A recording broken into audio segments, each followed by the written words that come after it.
Never run out of battery again with the INIU portable charger, the slimmest 10,000 milliamp hour power bank that keeps your devices charged on the go. Stay powered up wherever you go. Click the link in the video description to shop now on Amazon. We're stuck in moldy dump yards from famous Millionaire's Row. Gangsters smuggle cocaine disguised as designer gear. With stunning Georgian-era architecture, the iconic Royal Crescent has served as a set for high society dramas including Bridgerton, The Duchess, and Jane Austen's Persuasion. But just 2 miles away from this famous Millionaire's Row, life is very different for the residents of Twerton, which is among the 10% most deprived areas in the country. Recent ONS figures showed 62.8% of people in the Bath neighborhood were living in poverty, with 35% of children living in deprivation. And during the Sun's visit to the Southwest Hub, locals painted a sorrowful picture, telling us that they are stuck in mold-ravaged homes that are risking their health, and calling for them to be torn down completely. Others raised fears about brazen drug dealers blighting the streets, with one shocking bust revealing how an influential county line's gangster smuggled millions in cocaine disguised as designer gear while using an innocuous Twerton property as a safe house. Residents of a tatty, run-down block tell of a constant battle against damp that has left their ceiling looking on the verge of complete collapse, which they say is not being addressed by the housing provider. One local tells how the flat she's lived in for 20 years has become overrun by black mold, leading her to despairingly scrub and repaint the walls at least once a year. She tells us, "The mold is a constant problem.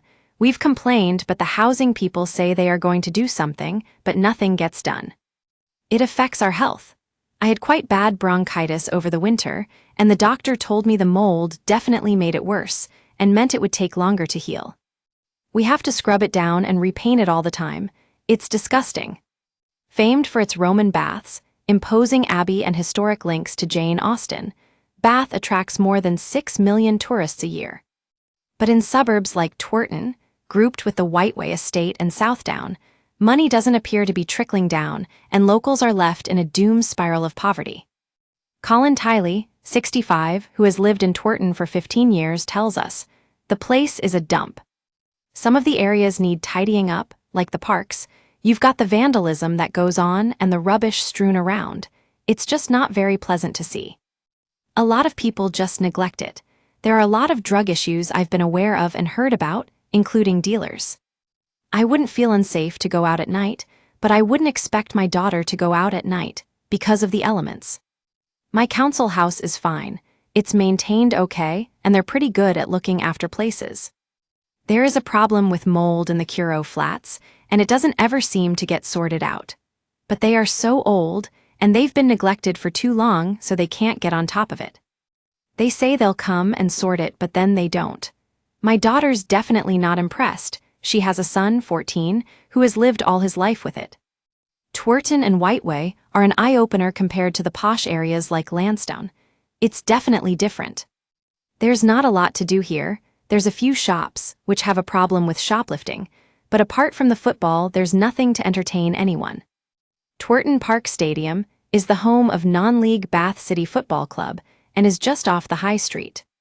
The neighborhood also has a Morrison's Daily, a barber shop, beauty rooms, a lending shop, a community center, a youth club, and Southside, a family support and domestic violence service. There is a cafe serving burgers and pizzas, and 2 pubs, while another community cafe serves tea and coffee to locals. It is clear to see that, despite the difficulties, there are remains a fierce community spirit determined to make the best of the area. Harrison Cruz, 18, has signed up to join the army. He said, "You see stuff that you wouldn't see elsewhere. There's a lot of activity around here involving drugs and drug dealing. We live in a 5-bedroom house, which is fine, and I've had a good experience living here. It's a bit different to the posh Bath people know. They visit the nice places, but then you come to Twerton or Whiteway, and it's very different. There's a lot of crime here, especially vandalism and thefts of cars and motorbikes. There is drug abuse too. At the opposite end of the spectrum are the families living in the blocks of flats in Woodhouse Road, at the bottom of the steep main road. Curo Housing Association runs around 1,700 homes in the area, but residents aren't happy because the properties are cramped and riddled with mold. Sean Finch, 56, is a full-time carer who lives a stone's throw up the road in Whiteway, whose residents have breathtaking views across the city. He said, "The houses need ripping down. Whiteway's not a bad place to live, it has a good community, but the houses are a mess. They're badly designed with no storage space, and we have to spend our own money buying cleaner and paint to try to get the mold off the walls. Nobody comes out when we complain, so we've given up." The problems blighting the area, however, extend beyond rotting homes. Just last month, on February 11, the body of a man in his 70s was found in one of the nearby properties. Police arrested a man from Oxford and say investigations are ongoing. Drug dealers are another menace, with several high-profile busts linked to Twerton. In 2022, Bath-based Romain Hyman was jailed for 26 years for bringing £3 million worth of drugs to the Southwest. Police investigations revealed that he supplied both multi-kilo quantities of drugs worth millions and smaller amounts to regular customers. He was arrested in Bath after he received 7 blocks of cocaine disguised as designer Fendi gear, which he transported from London. When his flat was searched, cops found the cocaine alongside a silent submachine gun and £23,000 cash stashed away in a drawer. Police also found equipment he used to cook crack cocaine to sell. Investigators also recovered £24,000 from a property he was renting in Twerton. The following year, Sylvia Behrman from Twerton was caged for 38 months for her role in a County Lines drug network after a police raid in Bath and Keynsham in Somerset. In that raid, a number of large knives and £15,000 cash were recovered by cops.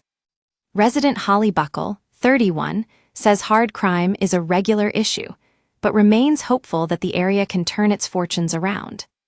She says, "There's a lot of crime here, especially vandalism and thefts of cars and motorbikes. There is drug abuse too, but apart from that it's not a bad place to live, we have a nice community."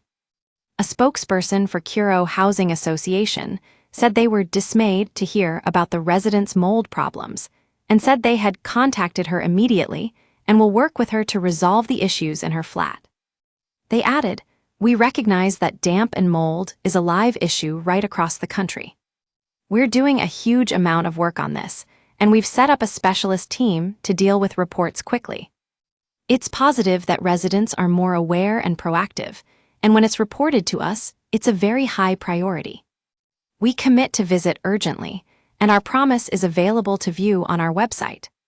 Bath and Northeast Somerset Council and Avon and Somerset Police have been contacted for comment. By Josh Saunders. A recent poll revealed Slough has been named the most miserable place to live in the UK. It claimed the top spot in Rightmove's annual happiness index, which surveyed 35,000 people about their sense of pride for where they live, sense of belonging, and whether they felt they could be truly themselves. While the Berkshire town, famed for cult classic sitcom The Office, placed first, areas in the Midlands, Yorkshire and London also made the top 10, as we reveal.